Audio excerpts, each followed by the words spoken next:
ओम शांति। 21 दिसंबर 2024। बाबा की महावाक्य। मीठे बच्चे, सच्ची कमाई करने का पुरुषार्थ पहले स्वयं करो, फिर अपने मित्र संबंधियों को भी कराओ। Charity begins at home. प्रश्न: सुख अथवा चैन प्राप्त करने की विधि क्या है? उत्तर: पवित्रता। जहां पवित्रता है वहां सुख चैन है। बाप पवित्र दुनिया सत्य की स्थापना कर रहे हैं, वहां विकार होते नहीं। जो देवताओं के पुजारी हैं वह कभी ऐसा प्रश्न नहीं कर सकते कि विकारों बिगर दुनिया कैसे चलेगी। अभी तुम्हें चैन की दुनिया में चलना है, इसलिए इस पतित दुनिया को भूलना है। शांति धाम और सुख धाम को याद करना है। ओम शांति। ओम शांति का अर्थ तो बच्चों को समझाया हुआ है। शिव बाबा भी ओम शांति कह सकते हैं, तो सालिग्राम बच्चे भी कह सकते हैं। आत्मा कहती है ओम शांति। Son of silence father. शांति के लिए जंगल आदि में जाकर कोई उपाय नहीं किया जाता। आत्मा तो है ही साइलेंस, फिर उपाय क्या करना है यह बाप बैठ समझाते हैं। उस बाप को ही कहते हैं कि वहां ले चल जहां सुख चैन पावे। चैन अथवा सुख सभी मनुष्य चाहते हैं, परंतु सुख और शांति के पहले तो चाहिए पवित्रता।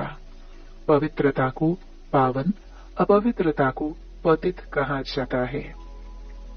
पतित दुनिया वाले पुकारते रहते हैं कि आकर हमको पावन दुनिया में ले चलो। वह है ही पतित दुनिया से लिबरेट कर पावन दुनिया में ले चलने वाला। सत्युग में है पवित्रता, कलयुग में है अपवित्रता। वह वाइसलेस वर्ल्ड, यह विशियस वर्ल्ड। यह तो बच्चे जानते हैं, दुनिया वृद्धि को पाती रहती है।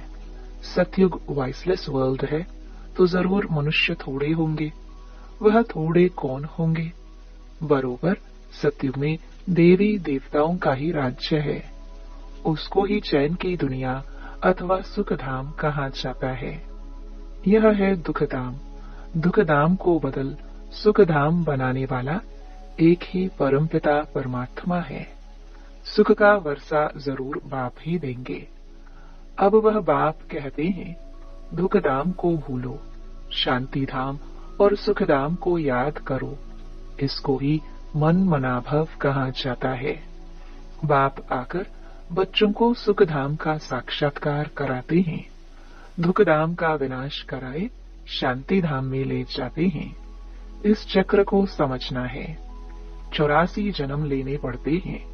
जो पहले सुख धाम में आते हैं उन्हों के हैं 84 जन्म। सिर्फ इतनी बातें याद करने से भी बच्चे सुख धाम के मालिक बन सकते हैं। बाप कहते हैं बच्चे शांति धाम को याद करो और फिर वर्षे को अर्थात सुख धाम को याद करो। पहले पहले तुम शांति धाम में जाते हो तो अपने को शांति धाम ब्रह्मांड का मालिक समझो। चलते फिरते अपने को वहां के वासी समझेंगे तो यह दुनिया भूलती जाएगी।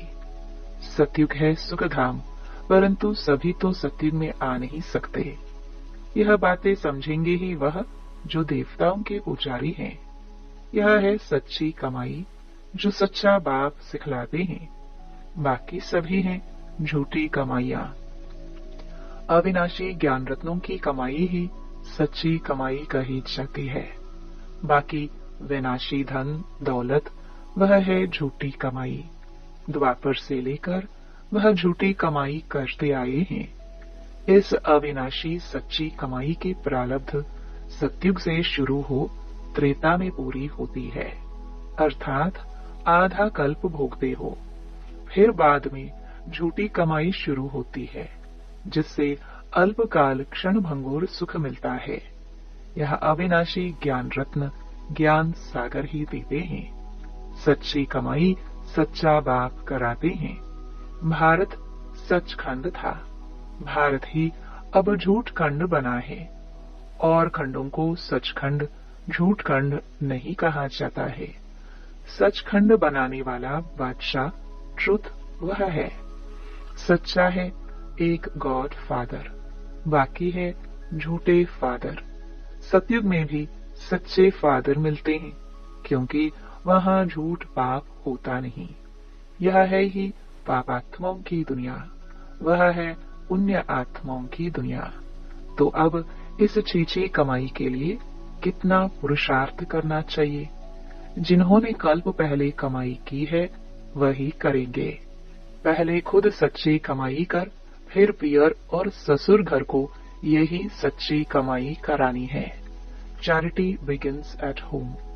सर्वव्यापी के ज्ञान वाले भक्ति कर नहीं सकते। जब सभी भगवान के रूप हैं, फिर भक्ति किसकी करते हैं? तो इसी दुबन से निकालने में मेहनत करनी पड़ती है। सन्यासी लोग चैरिटी बिगिंस एट होम क्या करेंगे? पहले तो वह घर बार का समाचार सुनाते ही नहीं है। बोलो क्यों नहीं सुनाते हो? मालूम तो पड़ना चाहिए ना। बतलाने में क्या है? फलाने घर के थे, फिर सन्यास धारण किया। तुमसे पूछे तो तुम झट बतला सकते हो। सन्यासियों के फॉलोअर्स तो बहुत हैं। वह फिर अगर बैठ कहे कि भगवान एक है तो सभी उनसे पूछेंगे तुमको किसने यह ज्ञान सुनाया? कहे बीके ने, तो सारा उनका धंधा ही खलास हो जाए। ऐसे कौन अपनी इज्जत गवाएगा? फिर कोई खाना भी ना दे। इसलिए सन्यासियों के लिए तो बहुत मुश्किल है।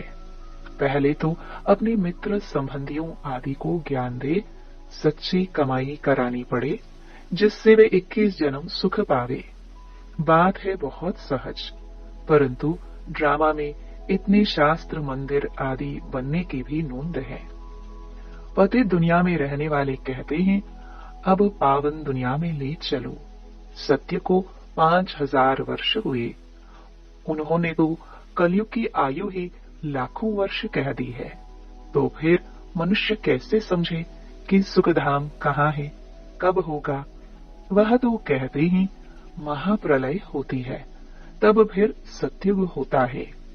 पहले पहले श्री कृष्ण अंगूठा चूसता सागर में पीपल के पत्ते पर आता है। अब कहाँ की बात कहाँ ले गए हैं? अब बाप कहते हैं ब्रह्मा द्वारा मैं सभी वेदों शास्त्रों का सार सुनाता हूँ। इसलिए विष्णु की नाभि कमल से ब्रह्मा दिखाते हैं और फिर हाथ में शास्त्र दे दिए हैं। अब ब्रह्मा तो जरूर यहाँ होगा। सूक्ष्म वतन में तो शास्त्र नहीं होंगे ना। ब्रह्मा यहाँ होना चाहिए। विष्णु लक्ष्मी नारायण के रूप के भी तो यहाँ होते हैं।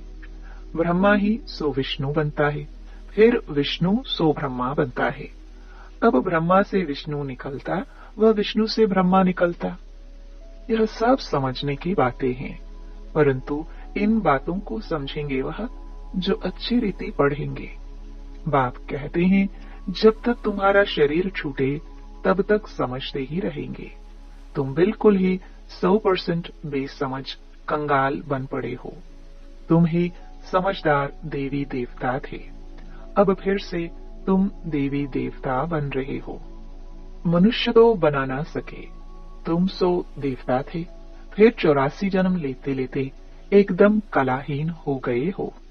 तुम सुखधाम में बहुत चैन में थे, अब बेचैन हो। तुम 84 जन्मों का हिसाब बता सकते हो। इस्लामी, बौद्धी, सिख, ईसाई, मठ पंथ सब कितना जन्म लेंगे? यह हिसाब निकालना तो सहज है। स्वर्ग के मालिक तो भारतवासी ही बनेंगे। सैपलिंग लगती है ना। यह है समझानी। खुद समझ जाए तो फिर पहले पहले अपने माता पिता बहन भाइयों को ज्ञान देना पड़े। गृहस्थ व्यवहार में रहते कमल फूल समान रहना है। फिर चैरिटी बिगिंस एट होम। पियर घर ससुर घर को नॉलेज सुनानी पड़े। धंधे में भी पहले अपने भाइयों को ही भागीदार बनाते हैं। यहाँ भी ऐसे हैं। गायन भी है कन्या वह जो पियर और ससुर घर का उद्धार करे। अपवित्र उद्धार कर नहीं सकते, तब कौन सी कन्या? यह ब्रह्मा की कन्या ब्रह्मा कुमारी है ना। यहाँ अधर कन्या कुमारी कन्या का मंदिर भी बना हुआ है ना।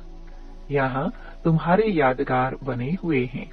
हम फिर से आए हैं भारत को स्वर्ग बनाने के लिए। यह दिलवाड़ा मंदिर बिल्कुल एक्यूरेट है। ऊपर में स्वर्ग दिखाया है।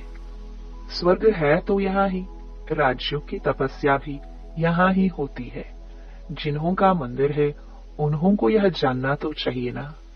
अब अंदर जगत पिता जगदम्बा आदिदेव आदि देवी बैठे हैं। अच्छा, आदिदेव किसका बच्चा है? शिव बाबा का।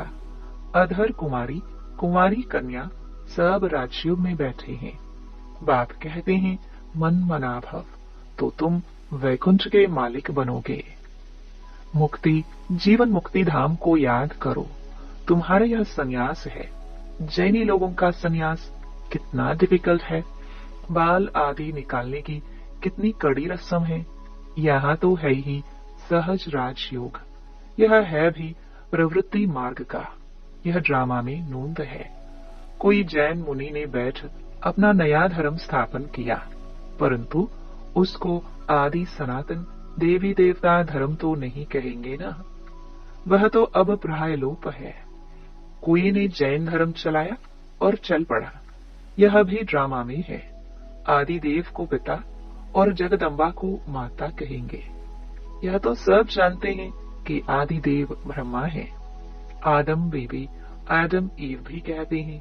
क्रिश्चियन लोगों को थोड़ी पता है कि यह एडम ईव अब तपस्या कर रहे हैं। मनुष्य सृष्टि के सीजरे के यह हेड है। यह राज भी बाप बैठ समझाते हैं। इतने मंदिर शिव के व लक्ष्मी नारायण के बने हैं, तो उनकी बायोग्राफी जानना चाहिए ना। यह भी ज्ञान सागर बाप ही बैठ समझाते हैं। परमपिता परमात्मा को ही नॉलेजफुल ज्ञान का सागर आनंद का सागर कहा जाता है। यह परमात्मा की महिमा कोई साधु संत आदि नहीं जानते। वह तो कह देते परमात्मा सर्वव्यापी है, फिर महिमा किसकी करे? परमात्मा को जानने के कारण ही फिर अपने को शिवोहम कह देते हैं। नहीं तो परमात्मा की महिमा कितनी बड़ी है। वह तो मनुष्य सृष्टि का बीज रूप है। मुसलमान लोग भी कहते हैं हमको खुदा ने पैदा किया, तो हम रचना ठहरे। रचना को वर्षा नहीं दे सकते। क्रिश्चियन को क्रिएटर से वर्षा मिलता है। इस बात को कोई भी नहीं समझते हैं। वह बीज रूप सत है, चैतन्य है। सृष्टि के आदि मध्य अंत का उनको ज्ञान है। सिवाय बीज के आदि मध्य अंत का ज्ञान कोई मनुष्य मात्र में हो नहीं सकता। बीज चैतन्य है तो जरूर नॉलेज उनमें ही होगी। वही आकर तुमको सारी सृष्टि के आदि मध्य अंत का नॉलेज देते हैं। यह भी बोर्ड लगा देना चाहिए कि इस चक्र को जानने से तुम सत्युग के चक्रवर्ती राजा अथवा स्वर्ग के राजा बन जाएंगे। कितनी सहज बात है। बाप कहते हैं जब तक जीना है मुझे याद करना है। मैं खुद तुमको यह वशीकरण मंत्र देता हूँ। अब तुमको याद करना है बाप को। याद से ही विकर्म विनाश होंगे। यह स्वदर्शन चक्र फिरता रहे तो माया का सिर कट जाएगा। हम तुम्हारी आत्मा को पवित्र बनाकर ले जाएंगे। फिर तुम सतो प्रधान शरीर लेंगे। वहां विकार होता नहीं। कहते हैं विकार बिगर सृष्टि कैसे चलेगी? बोलो, तुम शायद देवताओं के पुजारी नहीं हो। लक्ष्मी नारायण की तो महिमा गाते हैं संपूर्ण निर्विकारी। जगदम्बा जगत पिता निर्विकारी है। राजयोग की तपस्या कर पतित से पावन स्वर्ग के मालिक बने हैं। तपस्या करते ही हैं पुण्य आत्मा बनने के लिए। अच्छा, मीठे मीठे सिखिलते बच्चों प्रति माता पिता बाप दादा का याद प्यार और गुड मॉर्निंग। रूहानी बाप की रूहानी बच्चों को नमस्ते। धारणा के लिए मुख्य सार। पहला, इस पुरानी दुनिया को बुद्धि से भुलाने के लिए चलते फिरते अपने को शांति धाम का वासी समझना है। शांति धाम और सुख धाम को याद कर सच्ची कमाई करनी है और दूसरों को भी करानी है। दूसरा, राजयोग की तपस्या कर स्वयं को पुण्य आत्मा बनाना है। माया का सिर काटने के लिए स्वदर्शन चक्र सदा फिरता रहे। वरदान, संपन्नता द्वारा सदा संतुष्टता का अनुभव करने वाले संपत्तिवान भव। स्वराज्य की संपत्ति है, ज्ञान, गुण और शक्तियां हैं। जो इन सर्व संपत्तियों से संपन्न स्वराज्य अधिकारी हैं, वह सदा संतुष्ट हैं। उनके पास अप्राप्ति का नाम निशान नहीं। हद के इच्छाओं की अविद्या, इसको कहा जाता है संपत्तिवान। वह सदा दाता होंगे, मंगता नहीं। वे अखंड सुख शांतिमय स्वराज्य के अधिकारी होते हैं। किसी भी प्रकार की परिस्थिति उनके अखंड शांति को खंडित नहीं कर सकती। स्लोगन, ज्ञान नेत्र से तीनों कालों और तीनों लोकों को जानने वाले मास्टर नॉलेजफुल हैं।